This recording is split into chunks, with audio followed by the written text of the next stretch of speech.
Shalom, damai di hati. Senang jumpa lagi lewat program Renungan Harian Keluarga di hari ini di Senin 12 Juni 2023, tepat ketika kita sebagai Gereja Masih Injil di Minahasa boleh merayakan 192 tahun pekabaran Injil dan pendidikan Kristen di Tanah Minahasa. Mengawali hari ini, mari kita beribadah bersama, merenungkan firman Tuhan. Mari kita berdoa.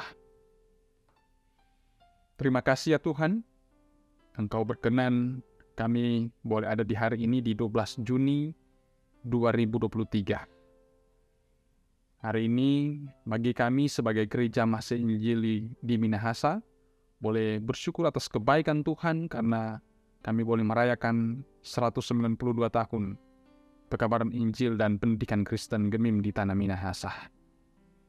Injil harus terus diberitakan. Pendidikan harus terus diberi perhatian.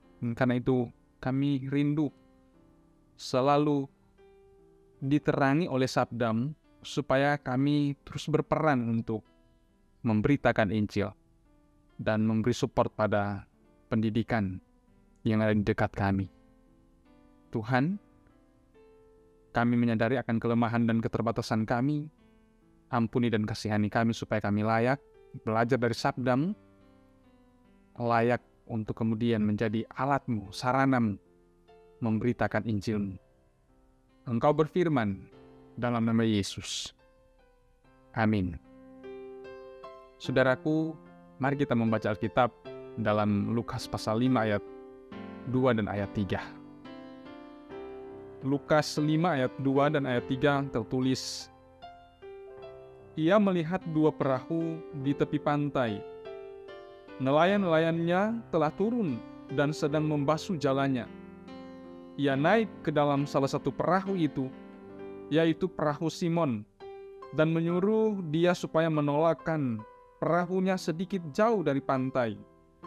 Lalu ia duduk dan mengajar orang banyak dari atas perahu. Demikian bacaan Alkitab kita di hari ini, dan tema renungan kita, perahu sebagai mimbar mengajar. Saudaraku yang dikasihi dan diberkati Tuhan Yesus, fasilitas mimbar di gereja dibuat bervariasi sesuai dengan kesepakatan masing-masing jemaat.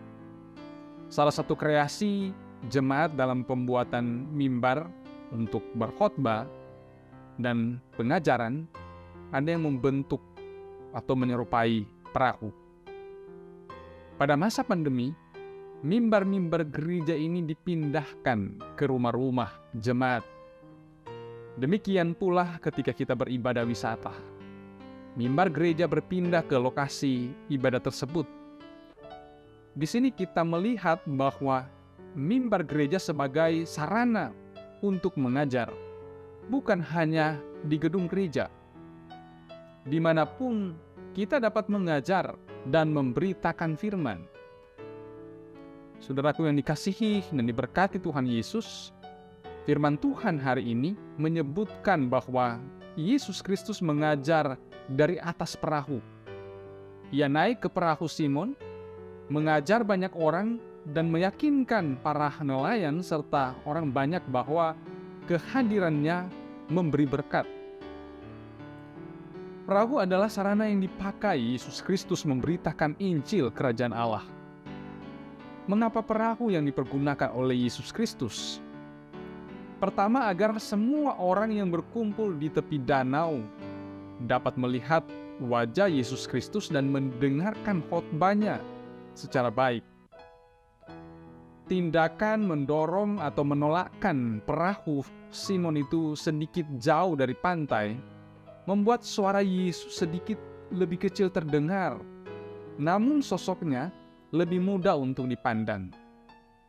Hal ini dapat ditafsirkan Yesus Kristus diangkat tinggi supaya ia dapat menarik manusia datang kepadanya.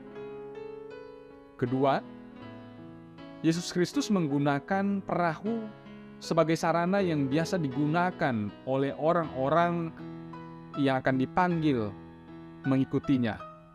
Simon Petrus, Yakobus, dan Yohanes. sebab mereka adalah nelayan.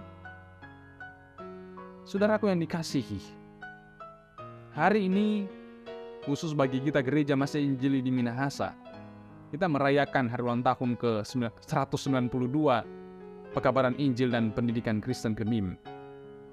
Tuhan Allah telah mengutus para penginjil memberitakan Injil bagi orang-orang Minahasa. Di antaranya ada 2 orang Jerman, yakni Riedel dan Schwarz, yang diutus oleh Badan Penginjilan Belanda, NZG. Metode pekabaran Injil yang mereka gunakan, yakni mengajar jemaat bagaimana bertani, bertukang, membuat kue, tapi juga mengajar di sekolah, dan lain sebagainya. Sarana yang digunakan tidak harus dengan mimbar yang ada di dalam gedung gereja.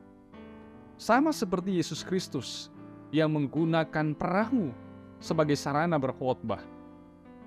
Hal terpenting bukan sarananya, tapi bagaimana pemberitaan Injil dalam bentuk pengajaran itu dapat membawa banyak orang menjadi percaya kepada Yesus Kristus sebagai Tuhan dan Juru Selamat. Akan tetapi ini bukan berarti pembangunan fisik berupa gedung dan mimbar gereja dengan beragam modelnya tidak penting. Jadikan mimbar itu untuk menjadi berkat bagi semua orang. Memang benar kita dapat memindahkan mimbar gereja ke tempat lain, tetapi itu harus melihat konteks dan tujuan dari pemindahan mimbar gereja tersebut, sehingga tidak akan muncul mimbar-mimbar liar di luar gereja. Selamat merayakan hari ulang tahun Pekabaran Injil dan Pendidikan Kristen Gemim. Tuhan senantiasa memberkati kita semua. Amin. Mari kita berdoa. Kami sungguh bersyukur kepadamu Tuhan, karena di hari ini di 12 Juni 2023, ketika sebagai Gereja Masih Injili di Minahasa kami boleh merayakan 192 tahun Pekabaran Injil dan Pendidikan Kristen Gemim di tanah Minahasa, maka firman-Mu menguatkan kami bahwa hidup ini harus terus memberitakan Injil dimanapun kami pergi dan berada. Segala sarana yang dapat menopang pemberitaan Injil tetap selalu akan kami gunakan supaya Injil semakin tersebar, nama Tuhan semakin dimuliakan. Berkati Gereja Masih Injil di Minahasa, di aras jemaat wilayah sampai di sinode, supaya memberitakan Injil akan selalu menjadi gaya kami. Bahkan memberi perhatian pada pendidikan-pendidikan, sekolah-sekolah gemim itu tidak akan pernah terabaikan. Tuhan berkati kami ya Tuhan sebagai jemaat gemim Maranatha Selatan, kolom 1 sampai kolom 27, anak-anak sampai orang tua yang lanjut usia diberkati. Bagi semua yang setia mengikuti program ini Tuhan, baik di dalam jemaat Maranatha maupun di luar jemaat Maranatha Selatan, Engkau yang terus memberkati kami. Tolong kami ya Tuhan. Lewat firman, kami dikuatkan untuk menjadi pemberita Injil. Ini kami yang berdoa kepadamu ya Tuhan. Siap kami melanjutkan aktivitas kami di hari ini, di 12 Juni 2023 ini. Tekad kami untuk selalu memberitakan Injil-Mu. Di dalam nama Tuhan Yesus kami berdoa. Amin.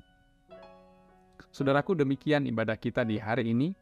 Dan saudara yang boleh diberkati dengan program ini, kiranya boleh like, share, and subscribe channel kami, supaya sebanyak mungkin orang yang semakin diberkati lewat program kami ini. Kritik dan saran yang konstruktif kami terima dengan senang hati, supaya kami terus mengembangkan siaran ini lebih baik lagi, dan semakin banyak orang yang boleh mendapat bagian berkat dari pelayanan ini. Selamat beraktivitas, Tuhan Yesus memberkati.